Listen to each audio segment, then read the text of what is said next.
Saan nyo ginastos ang budget sa flood control? Hindi tulad ng isa dyan, lalo sumisip. Bakit wala pa rin forever? Okay, Shine. Ito si Mimi, ang maarting classmate ni Mima. Ito naman si Jazz, ang nonchalant sa classroom. Ito naman si Jocelyn, ang kutuhing kaibigan ni Mima. At ako si Mima, ang pet peeve sa classroom. Sigurado na ba kayo sa inyong mga tulaklas? Dahil kahapon, hinay-blood nyo ako. Jocelyn! Hoy, Jocelyn! Ano ba? Tawag ka ni Mamo. Hindi mo ba siya naririnig? Ang dami kasing kuto ng ulo mo pumasok na sa tenga mo. Jocelyn, ikaw ang magsisimula. Sige po.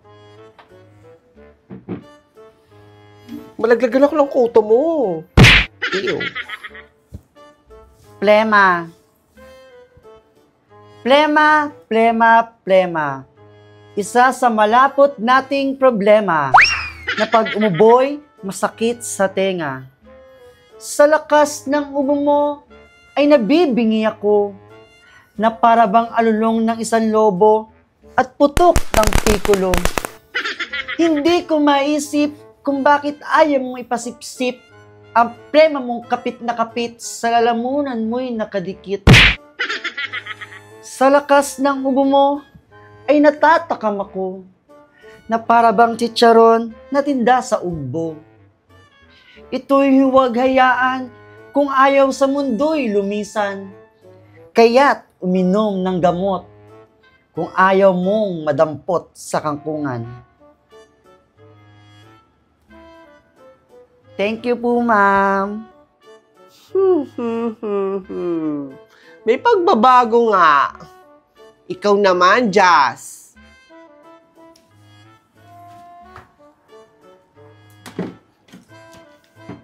Korupsyon.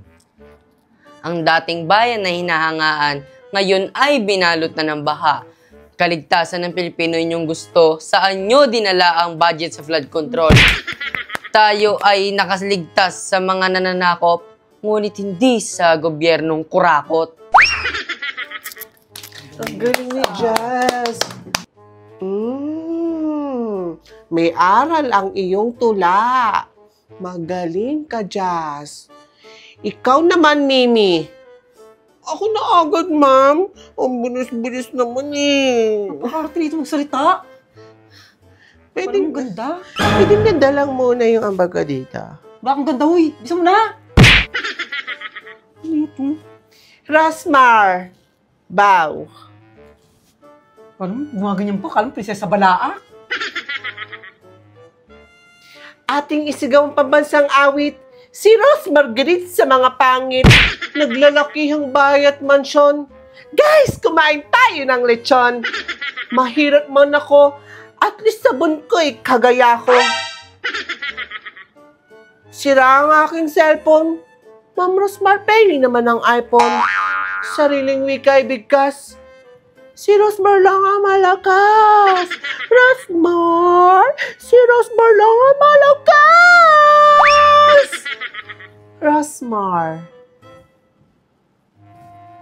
Hangit nito. Pagandahan, may kamukha. Hindi ko na magbangit ang pangalan. Sinong Rosmar yan, Mimi? Sino mga pinagsasabi mo? Mima! Ikaw na! Hoy, Mima, ikaw ulit na tawag ni mo. Saan naman kinakasalamay dyan? Hindi ka naman maganda. Hangit nito. Ano mga sinasabi nila, mami?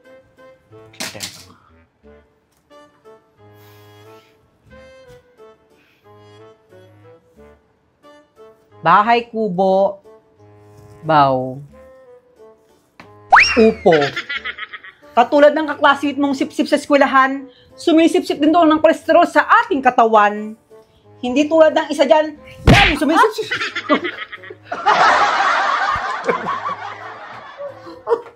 Si Buglo. Ang lakas na. Parang minasinggan. Isa ba? Hindi ko tumawa sa good. Ano siguro? Bahay kubo. Baw. Upo. Katulad ng kaklasmate mong sumisip-sip sa eskwelahan mo, itong upo, sumisip-sip din ng kolesterol sa ating katawan. Hindi tulad ng isa dyan, at para sip-sip kay ma'am. Si Oklo naman. Nilalakasan mo. Ano ka? Abno ka ba? Tangina mo. Upo. Tulad ng kaklasmate mong sip-sip sa eskwelahan nyo. Itong upo, sumisip-sip din ng kolesterol sa ating katawan. Hindi tulad ng isa dyan, para sip-sip kay ma'am. Ampalaya. Baw. Huwag kumain ng mapait kung ay may pagpalit ka sa pangit.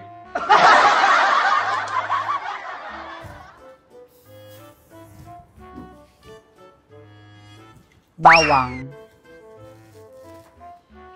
Mayaman sa protein, sila ni sibuyas always together. Pero bakit wala pa rin forever? Pagod yan. Pag sinato?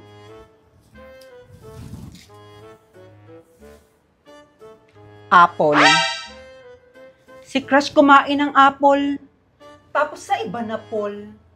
Kumain ka na rin ng pineapple, o ikaw na hindi makamove on at habol ng habol.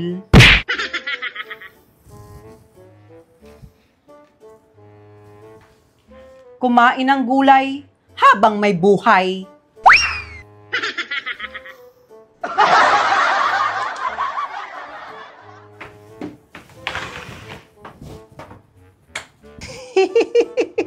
Talagang magagaling kayo, class. At ikaw, Mima, nagbitbit ka pa ng mga gulay at humugot-hugot dyan sa tula mo.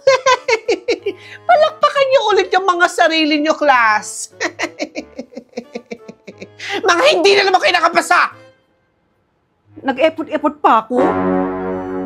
Pagsak din pala. Ma'am, baka sa inyo na lang to, ma'am. Parang makapasa ako. Mukha namang magkakasundo tayo, Mima. Ikaw ang nakapasa. Ang daya naman. Bakit si Mima lang yung nakapasa? Ang daya naman eh. Kaya naman yan, ma'am. Ang treat ng babae ko. Bawal magreklamo.